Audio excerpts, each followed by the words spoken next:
আমরা বানাবো দই পার্সে।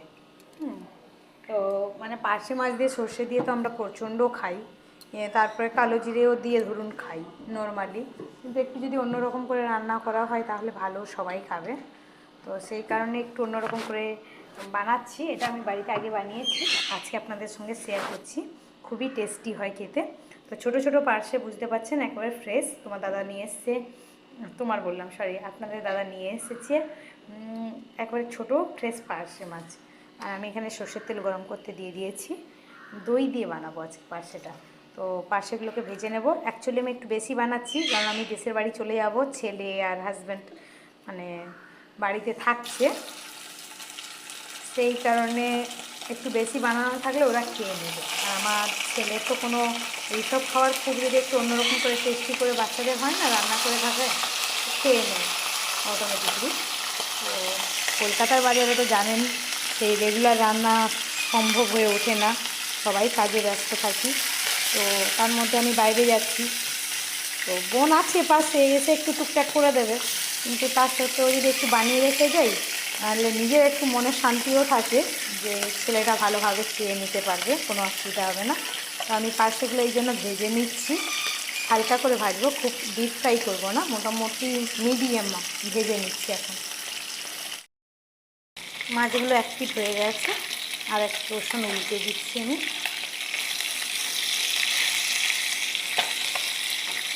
ছোটো ছোটো তো খুবই টেস্টি হয়, ফ্রেশ যদি ছোটো মাছ হয় জানেন তো কতটা টেস্টি। আর আমরা একটু গ্রাম সাইডের মানুষ, মানে ছোটো মাছ একটু বেশি পছন্দ করি, কিন্তু ছেলেদের জন্য সবসময় ছোটো মাছ আনা হয় না, ছেলেদের কারণে বড় মাছই কেনা হয়।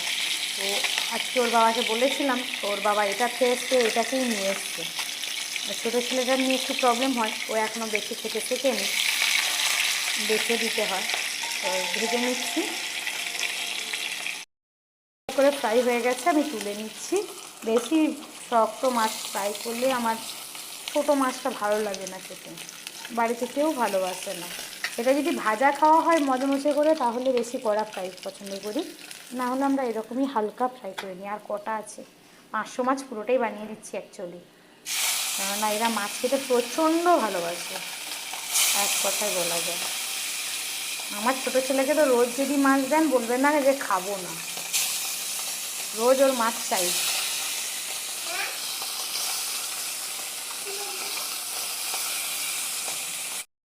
সব মাছগুলো ভাজা হয়ে গেছে আমার, তুলে নিচ্ছি।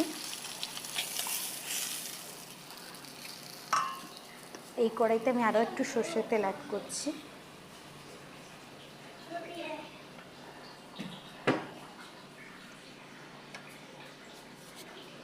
দিয়ে গোটা গরম মশলা ফোড়নে,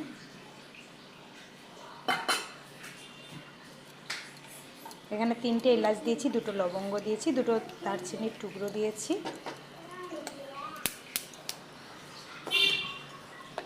এক হাতে ফোনটা ধরে রেখেছি, একটু প্রবলেম হচ্ছে, আপনারা বুঝতেই পাচ্ছেন সেটা নিশ্চয়।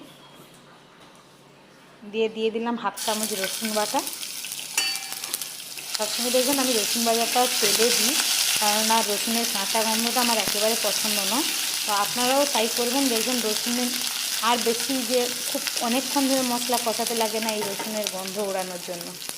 এখানে 3টে মিডিয়াম সাইজের পেঁয়াজ বেটে রেখেছিলাম,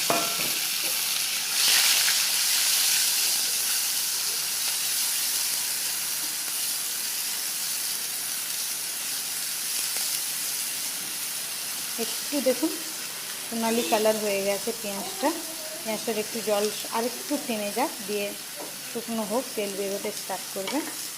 আর ননস্টিক কড়াইতে রান্না করার এই একটা ইজি পয়েন্ট যে খুব কম তেলে রান্না করা যায়, যে লোহার কড়াইতেও তাই সেম, বা আমি দেশের বাড়িতে পেতলের কড়াইতেও রান্না করেছি, হ্যাঁ, তো সেতেও তাই দেখেছি খুব কম তেলে রান্না করা যায়। যেটা অ্যালুমিনিয়াম কড়াইতে আবার এতটা কম তেলে রান্না করা যায় না, দেখেছি লেগে যায়, প্রবলেম হয়।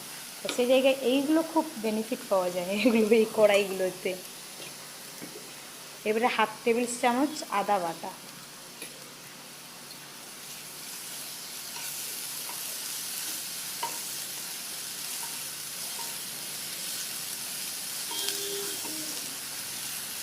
এবারে দেখছেন ড্রাই হয়ে গেছে সুন্দর। এটা এখন তেল বোঝা যাচ্ছে না, পরে কিন্তু রান্নার পরে আরও তেল ভেসে আসবে প্রপার। তো তাই আমি আর কিন্তু তেল অ্যাড করছি না, ঠিক আছে? আপনারা বুঝিয়ে দেবেন, কারণ আমি তেল বেশি খুব ভাজা পছন্দ করছি না। এই মিক্সনটির মধ্যে আছে কাঁচা লঙ্কা 2টো, 4 চামচ সাদা তিল, আপনারা জানেন দোকানে বললেই পাবেনও, অ্যাভেলেবেল থাকে। আমার ছোটো ছেলে এসে গেছে নাড়ানোর জন্য, খুন্তি দেখেন নাড়াচ্ছেন, ঠিক মতন পাচ্ছে না বাচ্চা মানুষ। হ্যাঁ, দিয়ে এইভাবে 4 চামচ তিল, 2টো কাঁচা লঙ্কা, সঙ্গে 4 চামচ দই দিয়ে পেস্ট করে রাখা আছে। দেখুন সামান্য লঙ্কা গুঁড়ো দিচ্ছি, একটা সুন্দর কালার হবে বলে। আমার ছোটো ছেলে এখনও নাড়িয়ে যাচ্ছে, কিন্তু বলছে মা আমি ভালো রান্না করতে পারছি তো, বলছে আবার।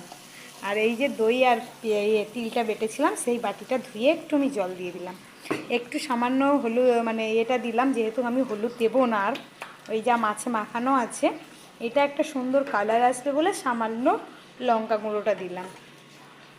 এবারে কষিয়ে নেব ভালো করে।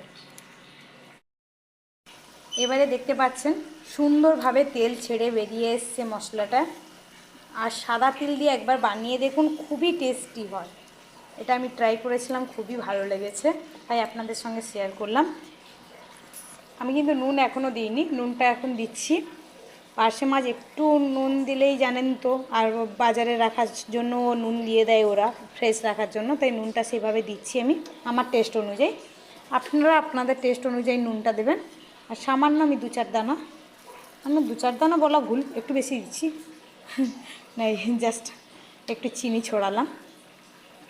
এবারে দিয়ে আর একটু ভালো করে, আমার ছোটো ছেলে আজকে রান্না করে আমার হেল্প করছে, খুন্তি ধরে নাড়িয়ে যাচ্ছে, ঠিক আছে? ও বিশাল আজকে হ্যাপি, ও যেহেতু বাড়ি যাবে ঠাম্মির কাছে।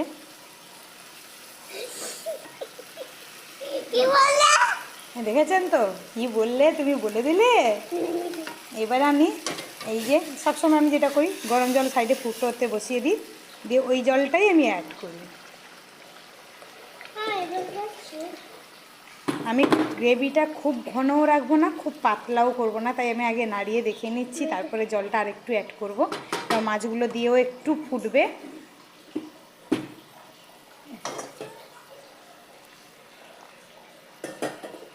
ফুটে গেছে, এবারে মাছটা ছেড়ে দেব।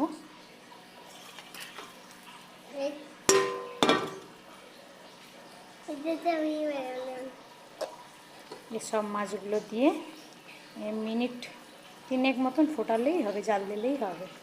গ্যাসটা কম করে দেবো। এখানে আমি 4টে গোটা কাঁচা লঙ্কা দিয়ে দিয়েছি, কারণ আমি ঝাল খেতে ভালোবাসি, আর আমার বড় ছেলে একটু ঝাল খেতে ভালোবাসে। দেখতে পাচ্ছেন গ্রেভিটাও থিকনেস ঠিকঠাক আছে আমার পক্ষে, আমারটা।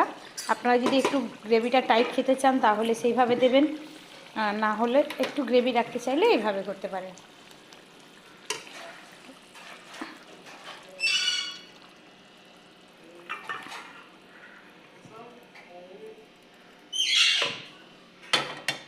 দেখুন আমাদের দই পার্সে রেডি।